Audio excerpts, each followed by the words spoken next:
শিবির তাদের প্রার্থীদেরকে খাইয়ে ভোট চাচ্ছে। আবার আমরা দেখছি তারা ক্লাসরুমে গিয়ে আচরণবিধি লঙ্ঘন করে সেখানে প্রচারণা চালাচ্ছে। আমরা দেখছি তারা সাংস্কৃতিক অবমাননার মধ্য দিয়ে তারা আসলে তাদের যে প্রচারণা সেটা কাজগুলো করে যাচ্ছে। আজকে সকাল থেকে আমরা দেখছি যে ছাত্ররা খুবই সুন্দরভাবে ক্যাম্পাসে এসে তাদের এখানে একটা মিলন মেলা তৈরি করেছে এবং তারা ভোট কেন্দ্রে যাচ্ছে, ভোট দিচ্ছে এবং খুবই হাসি খুশি।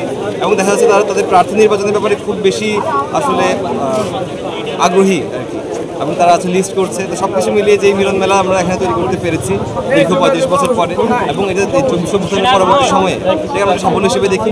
এবং আমরা চাইবো যাতে শেষ পর্যন্ত ভোট গণনা পর্যন্ত এটা সুষ্ঠুভাবে আসলে চলতে। আমরা আসলে দীর্ঘদিন যাবৎ এখানে শিক্ষার্থীদের অধিকার নিয়ে কাজ করেছি। এখানে আমরা শিক্ষার্থী নারী বান্ধব ক্যাম্পাস তৈরির জন্য, এটা গণতান্ত্রিক ক্যাম্পাস তৈরির জন্য এবং প্রশাসনিক জবাবদিহিতা তৈরির জন্য আমরা দীর্ঘদিন ধরে এখানে লড়াই সংগ্রাম করেছি। নিরাপদ ক্যাম্পাসে যে রোড ম্যাপ সেটা, কেননা গত 3 বছর আগে যে ঘটনা সংঘর্ষের ঘটনা ঘটেছে, সংঘর্ষের ঘটনায় আমাদের প্রায় 1500 শিক্ষার্থী আহত হয়েছে।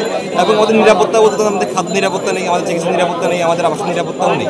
তো সব কিছু মিলিয়ে এই নিরাপত্তার আশঙ্কাটা বা উদ্বিগ্নতা শিক্ষার্থীদেরকে অনেক বেশি আমাদের যে ইস্তেহার তার প্রতি আকৃষ্ট করছে। আমরা তো জাহাঙ্গীরনগর এবং ঢাকাতে কিছু মাত্রায় দেখেছি। জাহাঙ্গীরনগর তো একটা খুব উলঙ্গভাবে কারচুপি হয়েছে। চট্টগ্রাম বিশ্ববিদ্যালয়ে আমরা আশঙ্কা করছি হতে পারে, কিন্তু আমরা শেষ পর্যন্ত দেখতে চাই। যদি কারচুপির কোনো ইঙ্গিত আমরা পাই অবশ্যই আমরা এর বিরুদ্ধে প্রতিবাদ জানাবো এবং ব্যবস্থা নেব। আমরা অবশ্যই শিক্ষার্থীদের এবং জনগণের যে গণতান্ত্রিক অধিকারগুলো আছে সেই অধিকারগুলো আদায় করে নেওয়ার সংগ্রাম আমরা করব।